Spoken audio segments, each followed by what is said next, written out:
오늘 에스겔 10장 9절부터 19절 말씀 읽었습니다. 하나님의 영광이 성전을 떠나다 라는 말씀을 가지고 함께 은혜를 나누고자 합니다. 사람이 가장 격한 아픔을 느낄 때는 사랑하는 사람과 이별하는 겁니다. 제가 아는 목사님 중에 한 분이 계신데, 젊은 목사님이에요. 저보다도 조금 어린데, 그분이 사랑하는 아내를 먼저 보냈어요. 그래서 그렇게 슬퍼해요. 그 페이스북에 보면 그냥 자기의 그 아픈, 그 떠난 그 빈자리가 너무 크고 막 매일 울다시피 하는 그런 모습을 보여요. 그 친구들이 이제 댓글도 달고 위로하고, 그런데 자꾸 그 위로하는 말을 통해서 더 슬퍼하고, 참, 그래서 내가 무슨 전화라도 해서 하면 더 슬퍼할 것 같아요. 많이 끊고 그러더라고요. 1년이 넘었는데도 그렇게 힘들어 하더라고요. 사랑하는 사람과 이별하는 거, 그 참 격한 아픔이 있는 거죠. 이 싫은 사람하고 헤어지는 거야 무슨 아픔이 있겠습니까? 그런데 사랑하는 사람과 헤어진다는 것은 굉장한 아픔이에요. 오늘 여기 본문 말씀도 우리가 사랑하는 하나님, 그 하나님과 떨어지는 아픔을 오늘 여기서 볼 수 있어요. 이제 에스겔서를 여러분 읽어봐서 또 아시겠고, 또 새벽 예배를 통해서 이제 많이 듣고, 지난주에도 한번 에스겔서를 우리가 접했는데요. 오늘 본문 말씀을 보면 하나님께서 그 하나님의 영광이 떠나시는 모습을 오늘 본문에서 얘기하는데, 성전은 원래 하나님이 임재하시는 곳이었잖아요. 하나님이 그곳에 거하시고, 또 그곳에서 이스라엘 백성들을 다스리시고 통치하시고, 그래서 이제 이스라엘 백성들은 성전이 하나님의 거하시는 곳으로 그렇게 여겼어요. 그런데 성전이 어떤 곳으로 변했습니까? 거룩하면 사라지고 이제 우상 숭배하는 곳으로 바뀌었어요. 그래서 하나님께서는 결국 그 성전을 떠나가시는 그런 겁니다. 오늘 10장을 읽었는데요. 지난주에도 우리가 이제 이 에스겔서를 살펴봐서 알겠지만, 이제 유다 민족이 이 나라가 멸망하기 직전, 그러니까 바벨론 나라가 이 유다 나라를 2번이나 침공을 해왔어요. 그래서 아직 예루살렘 성은 멸망하지 않고 예루살렘 성전도 아직 무너지지 않은 때, 그때 2번째 침공을 했을 때 에스겔이 포로로 잡혀갑니다. 그래서 바벨론으로 포로로 잡혀가서 그곳에서 이제 거할 때 이제 하나님께서 임재하여 주셔서 에스겔을 불러서 내가 저 예루살렘에 대한 앞으로의 심판을 너에게 보여주겠다. 그래서 이제 에스겔에게 환상으로 보여주시는 거예요. 예루살렘이라고 하는 것은 이스라엘 백성들에 있어서 정치적으로, 종교적으로, 사회적으로 중심지였습니다. 가장 중심지.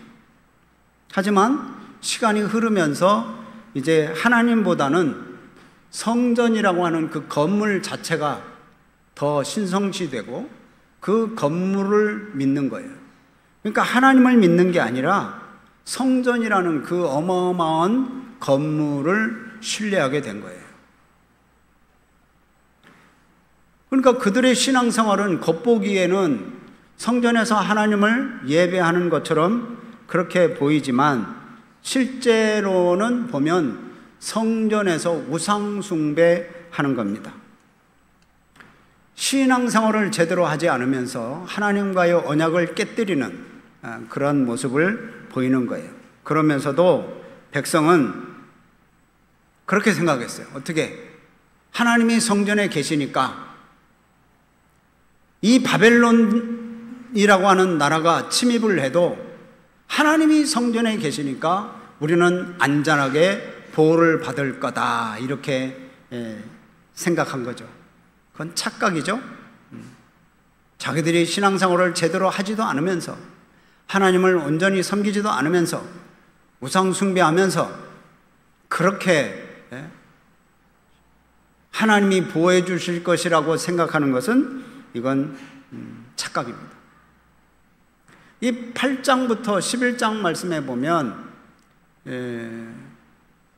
이 이스라엘 내부의 그런 죄악들이 폭로가 됩니다. 그래서 하나님께서 이 백성들을 징계하신 이유가 나와요. 이런 상황에서 하나님은 이제 제사장 출신인 에스겔에게 심판의 메시지를 전해주는 거예요. 그래서 포로되었던 이 에스겔이 그 환상을 보고 예루살렘에 대한 심판의 메시지를 받는 거예요. 그 심판은 왜 있었느냐? 하나님보다도 이 성전이라고 하는 건물을 더 신뢰했던 이 백성들의 착각을 바로잡기 위해서 하나님께서 이 예루살렘 성을 다 무너뜨려 버리고 성전도 완전히 무너뜨려 버리는 거예요. 성전이 무슨 거룩하고 그곳에서 신령한 은혜가 있는 줄로 아는데 안 그렇다는 거예요. 건물은 건물일 뿐이에요. 그래서 이 이스라엘 백성들이 잘못된 생각을 바로잡기 위해서 하나님께서는, 그래, 내가 다시 시작한다 라는 하나님의 결단이 있는 겁니다.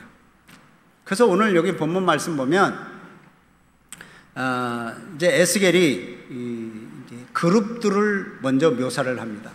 하나님의 영광이 이제 성전을 떠나기에 준비하는 그 그룹들의 모습이에요. 뭐 그룹들은 바퀴가 있고 바퀴 안에 또 바퀴가 있는 것 같고 바퀴에는 눈들이 가득하고 뭐 그런 모습들이 좀 나옵니다. 이 그발 강가에서 보았던, 환상을 보았던 그 그룹들과 바퀴가 있는데 그 그룹과 바퀴가 몸을 돌리지도 않고 가고자 하는 방향으로 즉시 가는 그런 모습을 봅니다. 바로 하나님은 어디든지 가실 수 있다는 거예요. 그래서 이 하나님을 모시는, 하나님을 보자 하는 이 그룹들이 막 그냥 가고 싶은 대로 가는 거예요. 하나님이 가고자 하면 바로 즉시 옮길 수 있는, 어디든지, 그러니까 우리 온 땅 어디든지 가실 수 있는 하나님의 권능을 보여주시는 거예요. 그래서 11절 말씀 보면 그러죠. 그룹들이 나갈 때는 사방으로 몸을 돌리지 아니하고 나아가되, 몸을 돌리지 아니하고 그 머리 향한 곳으로 나아가며, 그러니까 가고자 하는 대로 바로 뭐 돌리지 않아도 바로 갈 수 있다는 거예요. 또한 그 그룹들 밑에 있는 바퀴들에는 가득한 눈들이 있다. 자, 12절 말씀을 보세요. 12절 시작. 그 온 몸과 등과 손과 날개와 바퀴 곧 네 그룹의 바퀴의 둘레에 다 눈이 가득하더라. 이 그룹의 바퀴 둘레에 눈이 가득했다는 거예요. 이 가득한 눈들은 바로 온 땅을 감찰하시는 하나님을 상징하는 겁니다. 피해서 숨을 곳이 없다라는 것을 알게 해주는 거예요. 여러분, 아담과 하와가 처음에 에덴 동산에서 선악을 알게 하는 그 나무의 실과를 따먹고 범죄했죠. 그 다음에 범죄해서 하나님 앞에 숨으려고 그랬는데 하나님께서 부르시죠. 아담아, 아담아, 네가 어디 있느냐. 하나님이 몰라서 뭐 부르셨을까요? 네가 어디 있느냐고 이렇게 물으셨을까요?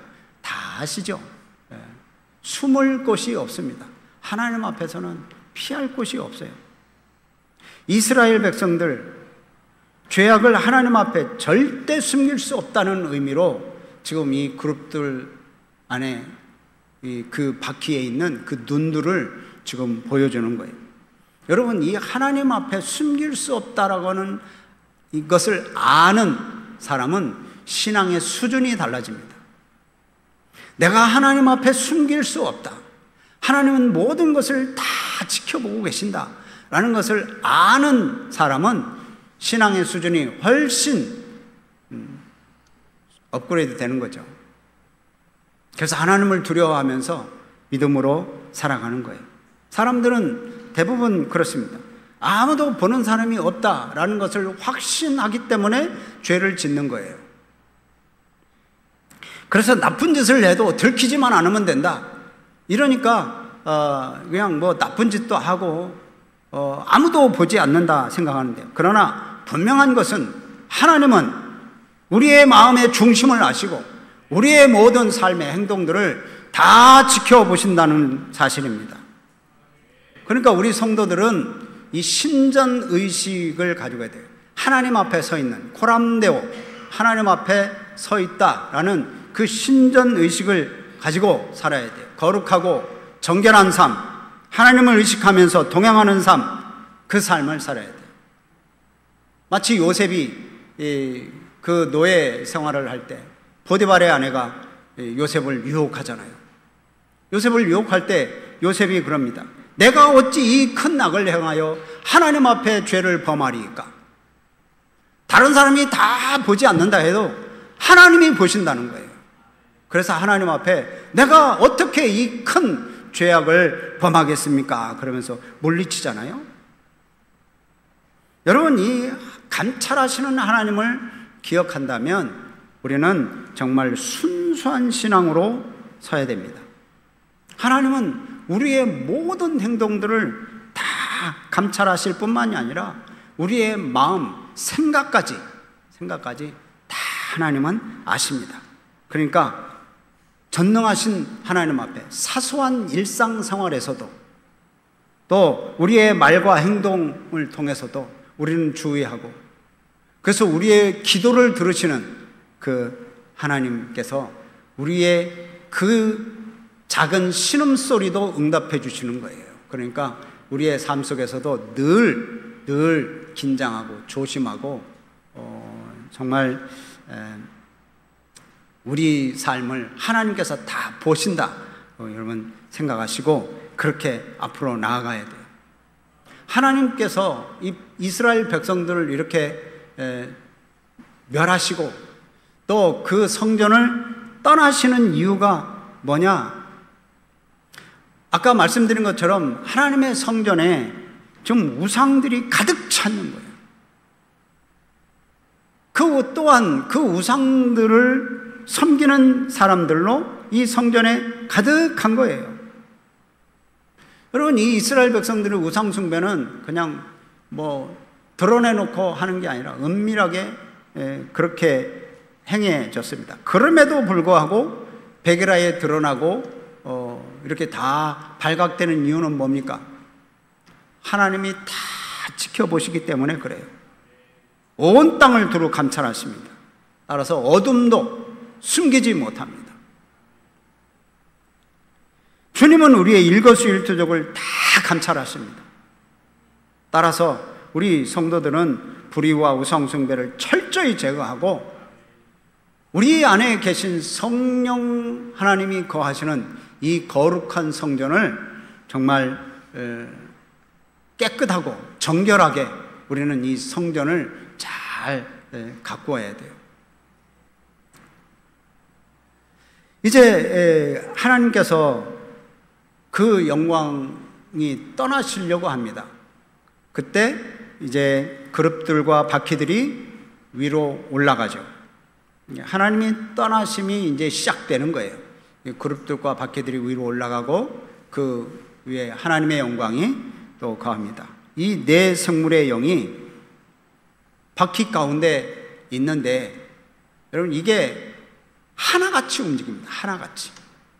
뭐 이게 움직이고 저게 움직이면 저거 따라가고 그러는 게 아니라 하나같이 똑같이 움직인다고 여기 돼 있어요. 자, 보세요. 16절 말씀을 보면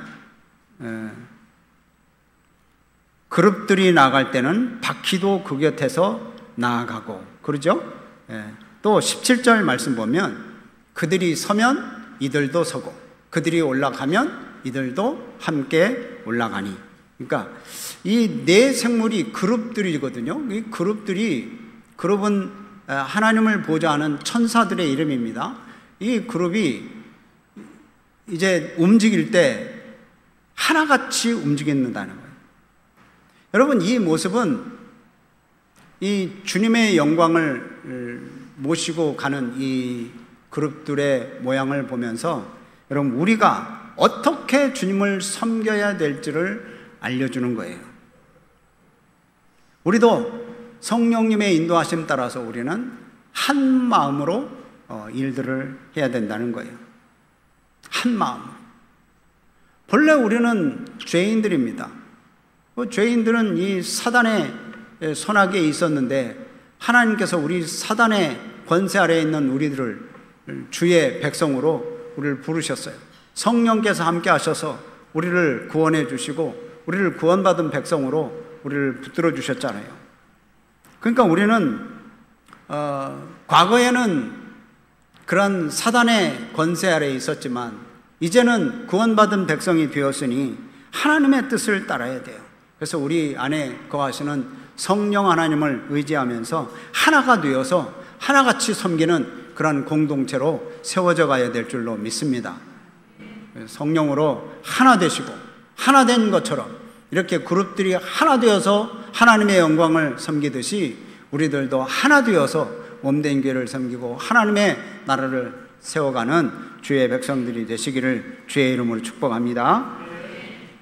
하나님의 영광은 그 그룹들 위에 이제 머무십니다. 성전문을 우선 떠나요.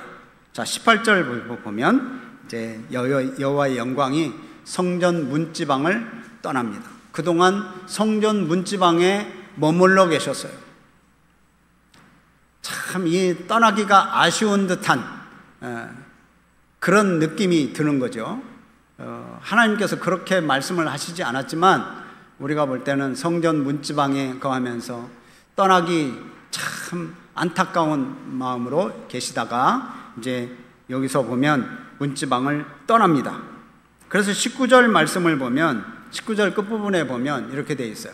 여호와의 전으로 들어가는 이제 동문에 머물고 이제 자, 문지방을 떠나서 이제 동문에 머물렀어요. 이 동문이라고 하는 것은 원래 출입문 정문입니다. 정문. 원래 동쪽으로 들어가서 이제 동쪽으로 원래 동쪽 문으로 들어가는 건데 이 동쪽 문으로 들어가는 문에 이제 그쪽으로 나오는 거예요. 성전 문지방을 떠나서 이제 동문에 이르러요. 그리고 11장 23절 보면 예루살렘 동쪽 산에 머무십니다. 그러니까 이제 예루살렘 성을 떠난 거예요. 예루살렘 동쪽 산이면 감람산이죠. 그 이제 성전을 완전히 떠나는 거예요. 이 성전이 떠난다라는 그러한 뉘앙스를 어디서부터 줬냐면 엘리 제사장 때, 여러분 아시죠? 엘리 제사장 때 이스라엘이 블레셋과 전쟁을 합니다. 근데 이스라엘이 블레셋과 전쟁을 하다가 졌어요. 그래서 언약궤도 빼앗겼습니다. 그 언약궤도 빼앗겼다는 말을 들었고 또한 이 엘리 제사장의 아들들 홈리와 비느하스도 죽었다는 말을 들었어요. 그때 엘리 제사장이 너무 충격을 받아서 넘어져 가지고 목이 부러져 죽습니다. 그때 이제 이 홈리와 비느하스가 죽었다는 말을 듣고 그 비느하스의 부인이 이 태중에 있다가 임신했었는데 그 출산을 합니다. 그래서 출산한 그 아기를 명명을 하는데 이름을 뭐라고 졌습니까? 이가봇이라고 집니다. 그 뜻이 뭐예요? 하나님의 영광이 떠났다. 이스라엘 백성에게 그런 뉘앙스를 주었던 그 굉장히 오래 전이죠. 그런 뉘앙스를 준 후에 결국은 오늘 여기 에스겔서를 통해서 이스라엘 백성들을 떠나시는 하나님의 그 모습을 봅니다. 하나님의 눈, 하나님의 마음이 머물렀던 예루살렘 성전이었어요. 그런데 이제 하나님의 영광이 떠나면서 더 이상 하나님의 돌보심이 있는 것도 아니고 하나님이 돌보셔서 안전한 것도 아닙니다. 이제 아무것도 아닌 거예요. 하나님은 이스라엘을 사랑하셨습니다. 이스라엘 예루살렘 성을 파괴하고 싶지 않으셨어요. 그런데 이 예루살렘이 우상의 본거지가 되니까, 또 하나님을 등지고 배반하는 이 이스라엘 백성들을 보니까 도저히 안 되겠어서 이제 단호한 결단을 내립니다. 다 부수고 다시 시작하자. 그래서 하나님께서 이스라엘 백성들을 다 부수려고 작정하시는 거예요. 근데 이스라엘 백성들은 어떻게 믿었습니까? 이스라엘 백성들은 예루살렘 성전이 하나님이 머무시는 유일한 장소로 봤습니다. 그래서 하나님은 절대 이곳을 떠나시지 않을 거다. 그러니까 바벨론이 아무리 침공해 와도 이 예루살렘 성은 절대 멸망하지 않는다. 그렇게 생각을 했어요. 다 보호받을 것이라고 생각했어요. 그 이스라엘 백성들은 자기들의 영적인 상태는 생각도 안 해요. 자기의 영적인 상태하고는 무관하게 하나님은 이 성전에 머물러 계시다. 이 성전에 계시니까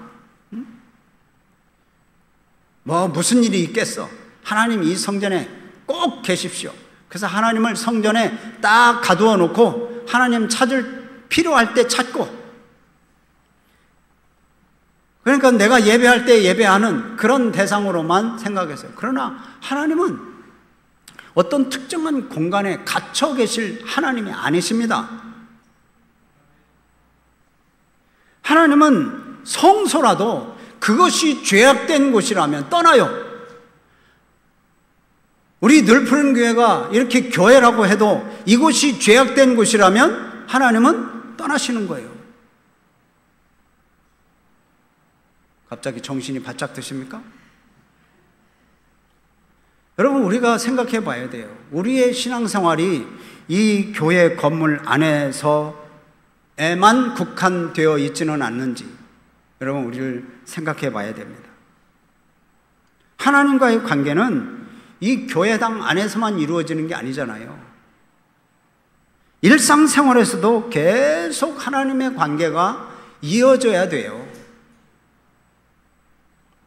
예수님께서도 그랬어요. 하나님의 나라는 볼 수 있게 임하는 것이 아니요, 또 저기 있다 여기 있다도 못하는데 하나님의 나라는 너희 안에 있느니라.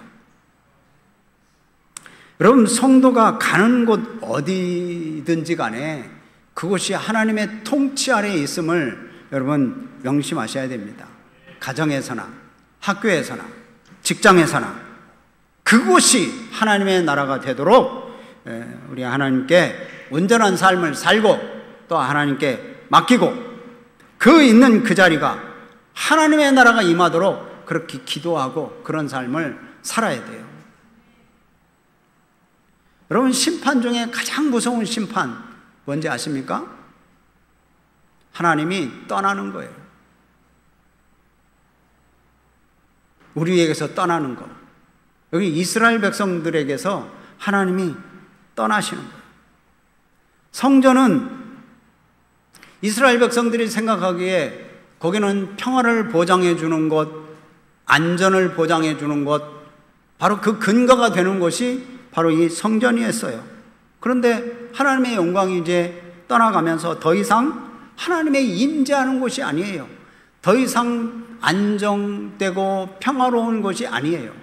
이제 하나님이 떠나가면서 7년 그 떠나가는 환상을 이 에스겔이 보면서 그 이후에 7년 후에 이 예루살렘 성전이 철저하게 파괴됩니다. 돌 하나 돌 위에 남지 아니하고 다 무너져 버리는 거예요. 그래가지고 다 빼앗기고 다 포로로 다 잡혀갑니다. 그리고 제일 하층민들만 그곳에 남는 거죠. 여러분, 우리 성도들의 삶도 좀 생각해 봐야 됩니다. 교회에 출석하고 명목상 크리스천이라고 해서 하나님의 임재가 자동으로 주어지는 게 아닙니다. 우리가 하나님을 기쁘시게 하는 거룩한 성전이 되도록 우리 스스로를 돌아보고 하나님과의 친밀한 관계가 지속될 수 있도록 그렇게 해야 됩니다. 하나님이 우리를 떠나는 것, 여러분 두려운 일이고 또한 슬픈 일이에요. 그동안 예루살렘이 안전했던 것은 하나님이 함께 하시고 하나님이 그들을 지켜주시고 하나님이 그들을 보호해 주셨으니까 가능한 거지. 이스라엘 백성들이 무슨 힘이 있어서 능력이 있어서 예루살렘 성을 보호했던 겁니까? 하나님이 떠나시니까 이제는 곧 파멸입니다. 그러니까 시편 기자도 그래요. 하나님을 가까이 함이 내게 복이라. 여러분, 우리에게 복은 세상에 온갖 부귀 영화, 무슨 돈을 풍성하게 가진 그런 게 복이 아니라 하나님을 가까이 하는 게 복인 줄로 믿으시기를 바랍니다. 우리가 아까 살펴봤듯이 하나님께서 이 성전을 멸하시고 이 성전을 떠나시기로 작정하신 그 이유가 뭐예요? 하나님의 백성들을 고치기 위해서입니다. 고치기 위해서. 성전이 멸망되고 하나님이 떠나고 난디들 싫어, 너희들하고 이제는 관계 끝이야, 그게 아니라 다시 하나님의 백성으로 바로 설 수 있도록 고치기 위해서 그러는 거예요. 그래서 이 백성들이 죄를 범했을 때 하나님께서 회초리를 드시는 겁니다. 그 회초리가 무섭죠. 그렇지만 사랑의 회초리라는 것을 여러분 아셔야 됩니다. 여러분, 이스라엘 백성들이 성경을 보면 굉장히 큰 복을 받았어요. 굉장히 큰 사랑을 받았어요. 그럼에도 불구하고 가증한 우상을 섬기고 하나님을 배반하고, 그래서 결국 하나님께서는 선지자들을 보내서 돌아오라 돌아오라, 회개하라 회개하라, 깨어 일어나라, 그렇게 얘기를 해도 불구하고 이스라엘 백성들이 듣지 않아요. 결국은 하나님이 떠나시면서 그들을 아주 되게 아주 혼내는 회초리를 드시는 거예요. 여러분, 우리들도 역시 하나님의 백성입니다. 하나님의 큰 사랑을 이스라엘 백성들보다도 더 큰 사랑을 받은 사람들이 바로 우리 예수 믿는 사람들이에요. 구약의 시대에 살아갔던 사람들이 경험할 수 없는 예수 그리스도의 십자가의 은혜를 체험한 사람들이 우리 신약에 믿는 우리 성도들입니다. 하나님은 우리 역시 사랑합니다. 이스라엘 백성들만 사랑하는 게 아니에요. 우리를 더욱 사랑하셔요. 그래서 하나님은 우리를 사랑하시는 만큼 징계도 우리에게 아주 강하게 하십니다. 그러니까 이 사실을 기억하면서 여러분, 주님의 사랑을 받는 그런 사랑받는 자들답게 살아가시는 우리 성도들이 되시기를 바랍니다. 말씀을 맺습니다. 여러분, 하나님은 예루살렘 성전과 같이 특정한 공간에 거하시는 분이 아니십니다. 온 우주에 충만하신 하나님이십니다. 어디에나 가실 수 있는 분이세요. 하나님을 성전에다만 가두는 그런 이스라엘 백성들과 같은 어리석음을 범하지 마시기를 바랍니다. 하나님은 또 어디서나 우리들을 다 지켜보고 계십니다. 우리들의 마음, 우리들의 생각까지 다 아시는 분이세요. 그래서 우리가 내뱉은 말이나 우리가 행동들은 더군다나 하나님이 더 잘 아시죠. 그래서 우리 교회, 우리 공동체 안에서뿐만이 아니라 우리의 모든 삶의 영역에서 하나님을 의식하면서 구별된 그런 삶을 살아야 될 사람들이 바로 저와 여러분들입니다. 아멘. 죄는 하나님과 우리를 분리시키는 게 죄예요. 그러니까 만약에 내가 하나님의 임재를 경험하지 못한다면 하나님에게서 원인을 찾지 말고 나에게서 원인을 찾아야 돼요. 내가 문제구나. 그래서 내가 하나님 앞에 바로 서려고, 죄에서 돌이키려고 나를 돌아보면서 다시금 하나님의 백성으로 살으려고 노력해야 돼요. 그렇지 않으면 이렇게 하나님이 예루살렘 성전을 떠나가서 예루살렘이 멸망되도록 내버려 두고 또 하나님이 계획하셔서 바벨론을 통해서 그들을 멸망시키려고 하는 그 아픔이 우리들에게도 일어나게 돼요. 그러니까 우리는 하나님의 말씀을 깨닫고 회개하고 거룩함을 추구하는 그러한 성도가 되시기를 바랍니다. 그렇게 거룩함을 추구하고 또 그런 삶을 살아가는 그런 개인과 공동체에 하나님의 영광이 계속해서 머무를 줄로 믿으시기를 바랍니다. 오늘 여기 본문 말씀 이스라엘 백성들의 실패를 교훈 삼아서 우리가 마땅히 하나님의 임재를 최우선으로 삼고 우리에게 거룩한 영광이 차고 넘치기로 우리의 그 하나님의 영광이 떠나지 않도록 여러분 그렇게 믿음 생활 잘 하시기를 주님의 이름으로 축복합니다. 아멘.